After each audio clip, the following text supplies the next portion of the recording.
Wa qaulul haqqu liman yakhafuhu aw yarjuhu. Berkata yang benar kepada orang yang dia berharap kepadanya atau dia takut kepadanya. Saya ulang ya. Berkata yang benar meskipun sedang berhadapan dengan orang yang dia berharap kepada dia atau berhadapan dengan orang yang dia takut kepada dia. Saya kasih contoh. Saya suatu hari pernah diundang di salah satu perbankan untuk ngisi ceramah. Karena diundang saya datang. Tidak pernah saya pilih-pilih tempat. Asal sehat, asal nggak bentrok, asal saya tidak sakit, saya berangkat. Diundang, saya datang. Waktu itu acara Maulid Nabi atau Isra Mi'raj, saya lupa. Saya nyampaikan tema itu tentang cinta kepada Nabi dan seterusnya. Selesai acara, kepala cabang nemui saya. Ustadz, gimana pandangan Ustadz tentang riba? Ini saya masih di lokasi acara, masih di kantornya. Dan kalau saya berkata benar, kemungkinan besar amplop ini nggak cair ini. Kemungkinan besar oleh-oleh ini nggak jadi dikasih ini. Kemungkinan besar saya nggak diundang lagi. Kan gitu kan? Kecuali saya udah pulang, baru ditanya, itu masih mungkin tuh. Ini masih di lokasi. Amplopnya bukan amplop putih. Kalau amplop putih ketebak, ini amplop coklat. Beda. Tiba-tiba saya ditanya, gimana pandangan Ustadz tentang riba? Dalam hati saya, ini Allah mau nguji saya.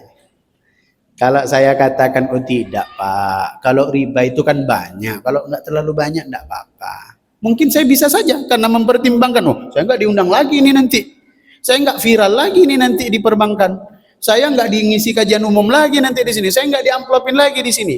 Kalaulah itu pikiran saya. Tapi saya ingat terhadap pesan ini. Kalau berkata yang benar saat kita berkuasa, gampang. Berkata yang benar kepada orang yang di bawah kekuasaan kita, gampang. Ini berkata yang benar meskipun kita sedang berharap dari dia. Apa yang saya sampaikan? Saya dudukkan, karena waktu itu di parkiran. Duduk Pak. Semua jenis riba itu diharamkan dalam Islam Pak. Justru saya datang ke sini untuk memberikan informasi kepada Bapak tentang riba itu. Kalaulah tak bisa mengurangi 100% karena Bapak hanya kepala cabang, tetap ikut apa instruksi pusat, cobalah Pak dimodif sedikit akadnya. Coba diperbaiki sedikit transaksinya supaya tidak ada riba. Dalam hati saya, mau nggak diundang lagi bodoh amat. Mau nggak jadi dikasih amplopnya biarin, saya nggak akan susah makan dari situ. Saya pikir akan begitu. Ternyata Allah. Justru saya jadi ngisi kajian rutin di kantor itu udah teken kontrak. Justru kepala cabang ini berkaca-kaca matanya mendengar nasihat dari saya. Ustaz, selama ini saya mengundang banyak ustaz. Ketika saya tanya tentang riba, luluh jawabannya Ustaz, karena sudah nampak amplop coklat dan oleh-oleh. Luluh jawabannya, tidak ada yang berbedalah pendapat, segala macam. Hanya Ustaz inilah yang mengatakan, enggak Pak, bukan karena saya hebat, tidak, saya cuma takut aja. Bukan karena takut nggak terima amplop, saya takut nanti hisapnya di hadapan Allah berat, gara-gara saya ngomong sesuai dengan kemauan saya, bukan tentang kebenaran. Akhirnya apa yang terjadi? Dikasih amplop itu, dikasih oleh-oleh itu, langsung setelah itu tekan kontrak kajian rutin di perbankan itu. Dan saya berpikir, kalaulah saya belum bisa menghilangkan 100%, tapi paling tidak saya berusaha, saya doktrin terus, perbaiki akadnya, perbaiki, jangan sampai ada riba sepenuhnya. Kalaupun nggak bisa menghilangkan sepenuhnya, paling tidak ada hal-hal yang meminimalisir potensi riba. Dan alhamdulillah sekarang. Kalau dulu dia menjadi teller roknya segini-gini, kalau datang ke pengajian cuma ditutup sama mukena roknya. Kadang saya kecil hati juga, ini gimana nih majelis taklim isinya kajian roknya segitu cuma ditutup sama mukena. Sekarang dah panjang roknya.